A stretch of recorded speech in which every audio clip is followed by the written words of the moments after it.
Chester Raccoon and the Almost Perfect Sleepover by Audrey Penn.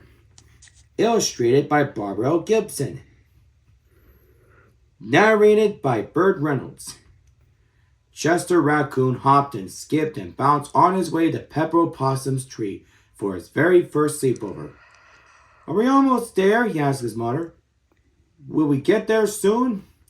"Do you see that tall white oak on the far side of Butterfly Pond?" asked Mrs. Raccoon. "Uh-huh. Well, that's where we're going."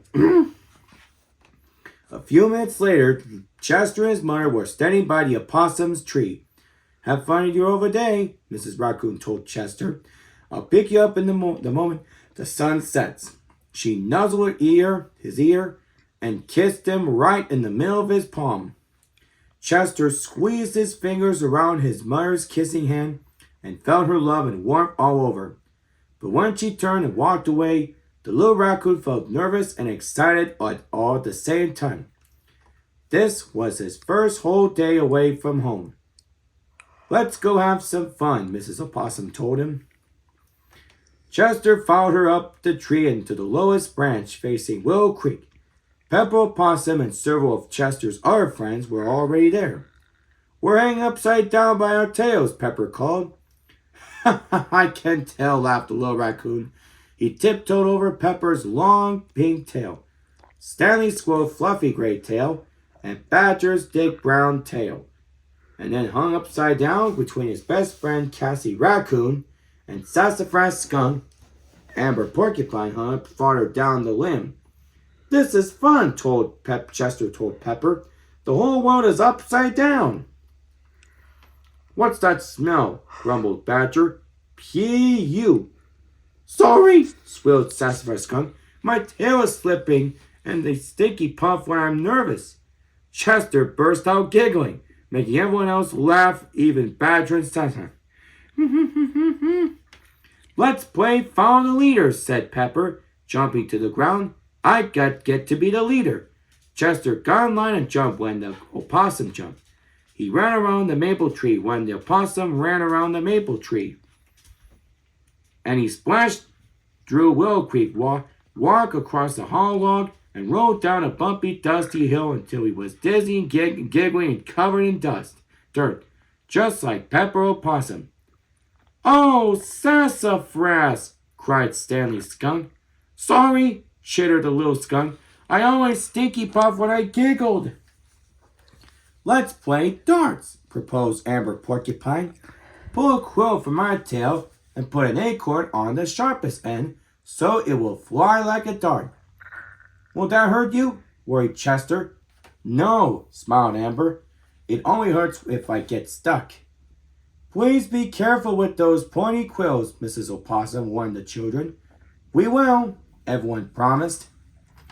After everyone had their darts, and after everyone thanked Amber for the use of her tail quills, Pepper said, "Let's see whose dart goes the farthest.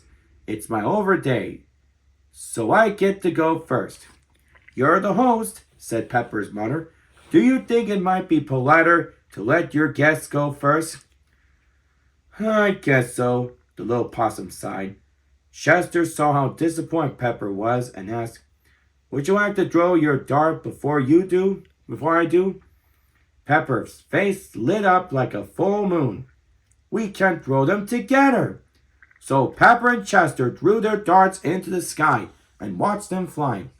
The two quills rested side by side.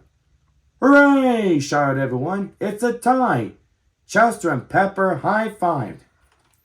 Mrs. Opossum collected the sharp quills and put them safely away when they returned with some favorite snacks. Chester's eyes popped when he saw the bark plate filled with rotten fruits, nuts, and dead bugs, and the bird's nest bowl crawling with grubs and slugs.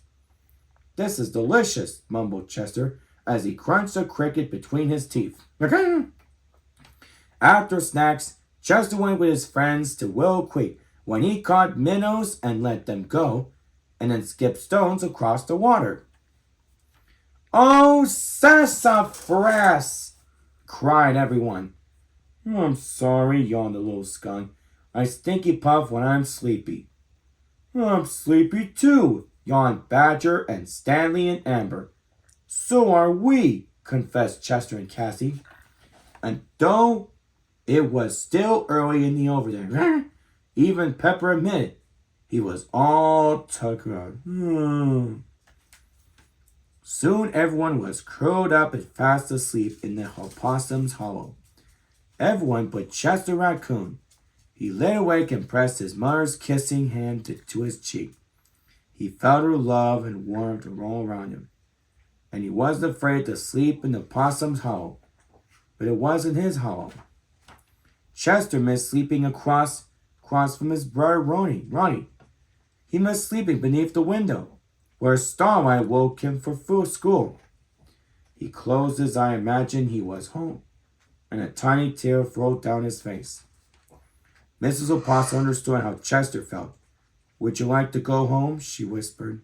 Chester nodded. "Yes, please." "My neighbor Mrs. Rabbit will walk you home," she told him. "Thank you for coming to Pepper's Overday." "Thank you for inviting me," yawned Chester. When Chester ran home, he jumped into his mother's arms. Mrs. Raccoon wrapped him a huge welcoming hug. "Thank you for bringing him home," she told Mrs. Rabbit, and then carried Chester up into his very own hollow. Chester curled up in his mother's lap, nestled into her soft, cozy fur, and breathed in her familiar, comforting scent. "Are you angry that I came home early?" he asked her. Mrs. Raccoon gave Chester a gentle squeeze. "Ronnie and I missed you so much. You came home just in time. But did you enjoy Pepper's Overday?"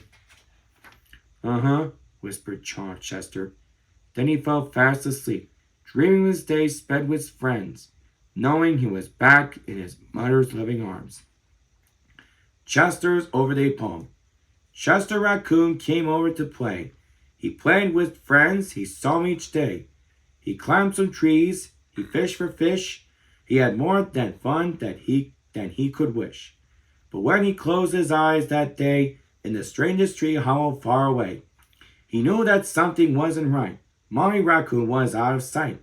Chester Raccoon looked sad and said that he would like to go to bed in his own tree hollow across the way and thank his friend for a lovely day. The end.